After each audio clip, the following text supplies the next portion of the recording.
Conor, Yeah. over here. Where? Right here. Yeah. How are you, sir? How are you? Good. Congratulations. Thank you. I was asking you on Thursday about his right hand. Yeah. Can I tell you what you told me? I said his right hand would get him into trouble. It's the shot I predicted. I said he'd overload on his right hand. I said I'd slip. I said I'd bang the left hook.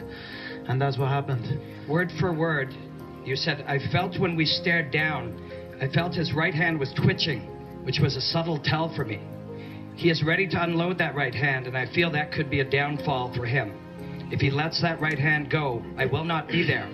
I simply enter the way I enter, and that is enough. They either overextend or they shrink away, but either way it is not good for them. I will create traps and dead space inside that octagon, and I will walk him into that dead space, but all of a sudden he will be in danger.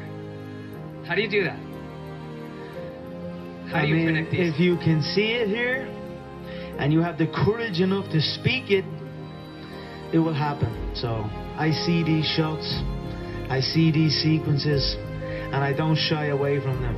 A lot of times people believe in certain things, but they keep to themselves. They don't put it out there.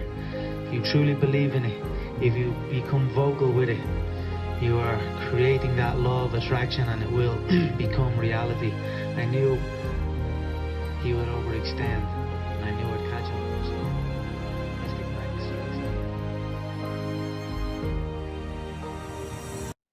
I mean, that's just the way it is. It's 24/7 in my head. I always think about it. I'm always doing. I don't do anything else.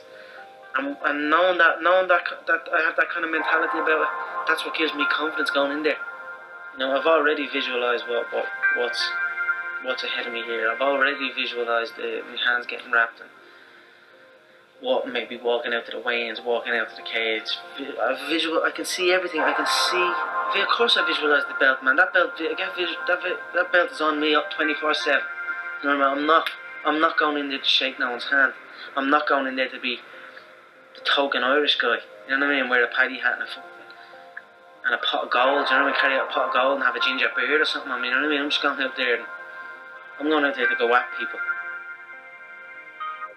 I'm not afraid of them. Trust me. No. What do you think I'm afraid of, mate? Man, I would fight that guy in a heartbeat. I would fight anything in a heartbeat. I will go forward and I will go at them. You know what I mean? It's a fight at the end. It doesn't matter who. There is no opponent. There's no Jose Aldo. Who the f is Jose Aldo? There's no one. You're against yourself.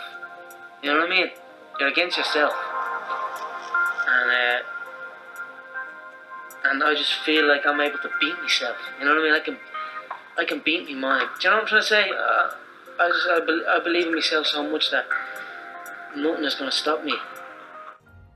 You know, it wasn't predestined as far as like executive producing a film and having it in cinemas, but certainly what was important to me was leaving a mark. I felt like if you're going to do something in life, you must leave a mark. Let future generations or future family members of yours look back and be able to see where they come from and who they are related to. I took my lineage very, very seriously, and okay. I studied about the McGregor clan way back, and that gave me motivation to understand that I'm doing the right thing. I'm doing what I should be doing. I'm fighting in the modern era compared to where my family were fighting on the Scottish Highlands way back, defending against the English invaders. So that was something that was important to me always, to leave a mark and obviously have film documented. I knew what I was doing was something different. I was doing something different. I knew that, and I knew I wanted it to be documented and see where it goes from there. Did I see this?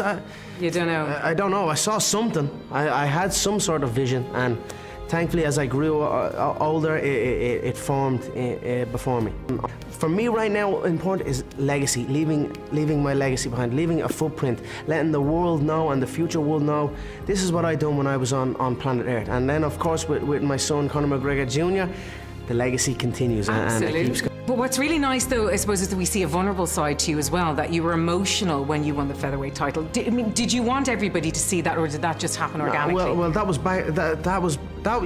fight was the most emotional I've ever been, because it was even though I unified the belt, That was the interim belt, they call it in the game, and then a couple of months later I unified it against the actual champion, Jose Aldo. But even when I unified it against Jose Aldo, I wasn't as emotional as I was from the original one. The original one was the first time I strapped UFC gold.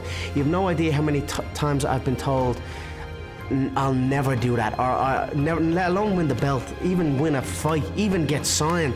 I've been told I can't and I won't so many times that when it finally happened, and after the camp that I went through to get there, I was emotional. As far as like, I didn't care about cameras or who was around me at that time. It was just, I'm glad that they were there to capture it. It was a great moment to capture, but I was just letting the emotions take over.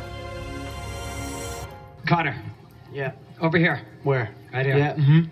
I was asking you on Thursday about his right hand. You said, I felt when we stared down, I felt his right hand was twitching, which was a subtle tell for me. He is ready to unload that right hand, and I feel that could be a downfall for him. If he lets that right hand go, I will not be there. I simply enter the way I enter, and that is enough. They either overextend or they shrink away, but either way it is not good for them.